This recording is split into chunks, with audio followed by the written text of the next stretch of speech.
Quand Dieu parle, ce qu'il dit se réalise.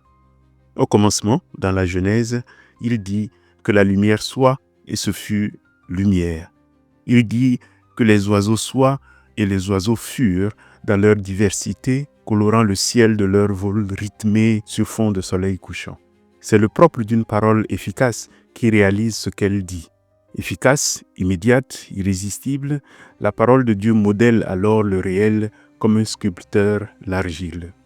Les astres, les montagnes, les oiseaux, tout naît d'un souffle verbal. Ça a marché, oui, jusqu'au jour où l'homme est apparu, au jour où Adam et Ève sont entrés dans l'histoire. Et cette fois-ci, Dieu a parlé et ça n'a pas marché. Il a dit, ne mangez pas à l'arbre de la connaissance, et eux, ils s'en allèrent allègrement y goûter goulûment.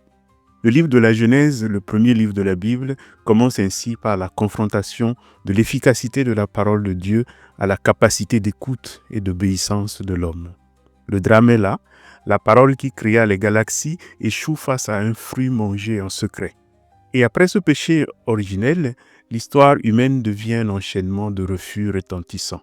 Caïn et Abel, Noé et les hommes qui l'entouraient, la tour de Babel, les histoires sont bien connues. On ne peut pas dire que la parole de Dieu ait eu sur les hommes autant d'efficacité qu'elle en avait eu sur la lumière et sur les oiseaux. La parole divine semble impuissante. Les hommes l'entendent mais ne l'écoutent pas. Ce n'est pas, aujourd'hui, le lieu de creuser les raisons de ce refus. Je voulais juste faire remarquer ce qui va suivre. C'est sur fond de cette crise de la parole qu'il faut comprendre, par exemple, la vocation d'Abraham. Quand il apparaît dans l'histoire, quelque chose de l'efficacité de la parole de Dieu redevient palpable. Avec lui, la parole retrouve, pour ainsi dire, sa vigueur première. « Quitte ton pays, dit Dieu. » Abraham part sans poser de question.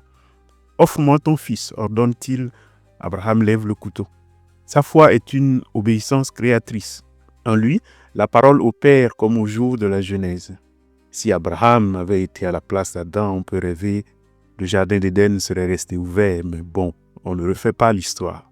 Mais voilà au moins, avec Abraham, comme la lumière qui vint quand Dieu lui dit de venir, de nouveau visiblement, la parole retrouve son efficacité. Non plus sur la lumière, non plus sur une matière inerte, mais sur un homme qui offre sa liberté. Mais hélas, la lignée d'Abraham va reproduire le schéma adamique. Jacob trompe son père pour un plat de lentilles, Joseph est vendu par ses frères, David, l'élu, sombre dans l'adultère et le meurtre, la parole divine continue de résonner mais le cœur reste sourd. L'aventure conjointe de la parole de Dieu et de l'écoute obéissante de l'homme redevient aussi chaotique qu'avec Adam. L'histoire du salut se déroule alors comme si Dieu était à la recherche d'un autre Abraham, d'un nouvel Abraham qui donnerait une nouvelle chance à sa parole. Jusqu'au jour où, ce matin-là, un ange frappa à la porte de Marie de Nazareth et ce qu'il trouva, ce qu'il entendit, l'étonna sûrement. Devant lui, une jeune femme, Marie, descendante d'Abraham par le sang, héritière de sa foi par l'esprit. Dieu parle et de nouveau, sa parole est efficace. Elle dit oui. Et dans ce oui, la boucle se referme. La parole qui façonna l'univers retrouve sa pleine efficacité sur un cœur libre. Marie, nouvelle Ève, répare le nom originel. Abraham, lui, avait obéi en agissant. Marie obéit en accueillant. Elle ne construit rien, ne sacrifie rien, elle reçoit. Et par ce geste, elle permet à la parole de s'incarner. Jésus, le Verbe fait chair, est à la fois parole suprême de Dieu et réponse parfaite de l'humanité. En Marie se réalise donc la coïncidence parfaite des deux voix, celle qui appelle et celle qui répond. L'Annonciation n'est donc pas un épisode isolé, elle est le point de convergence de toute l'histoire du salut.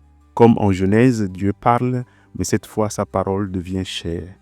Comme avec Abraham, un être humain répond, mais cette fois la réponse est parfaite. Comme avec les prophètes, l'alliance est renouvelée, mais cette fois elle est pour toujours. À Marie, la parole retrouve donc sa puissance non pas malgré la liberté humaine, mais grâce à la liberté humaine. Le oui de Nazareth ouvre une ère où la parole, désormais incarnée, peut transformer les cœurs de l'intérieur. En se faisant enfant, fragile dans le sein de Marie, la parole de Dieu révèle ce qu'elle a toujours été, une parole qui ne s'impose pas mais se propose. Une parole fragile, vulnérable, confiée aux mains de ceux qu'elle appelle, qui peuvent dire oui ou dire non. Et j'ai toujours pensé que l'expression « garder la parole de Dieu » se réfère moins à la puissance de la parole sur nous qu'à notre capacité à la protéger, à veiller sur elle pour qu'elle ne tombe pas dans le vide.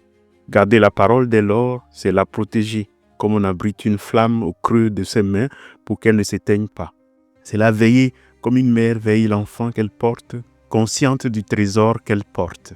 C'est la garder comme une terre nourricière entretient une semence pour la voir grandir et se déployer.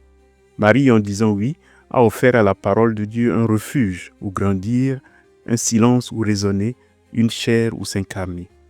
Son oui, son fiat, est bien plus qu'un acte de soumission, c'est un pacte d'alliance où la liberté humaine devient le sanctuaire de la liberté divine. Bref, la parole de Dieu est efficace, oui, mais depuis que l'homme est apparu dans son histoire, son efficacité n'est plus dans le tonnerre qui fend les montagnes, elle est dans le murmure d'une femme de Nazareth qui chuchote « qu'il m'advienne selon ta parole ». Et dans notre consentement, quand nous osons répéter « Parle Seigneur, ton serviteur, ta servante écoute ».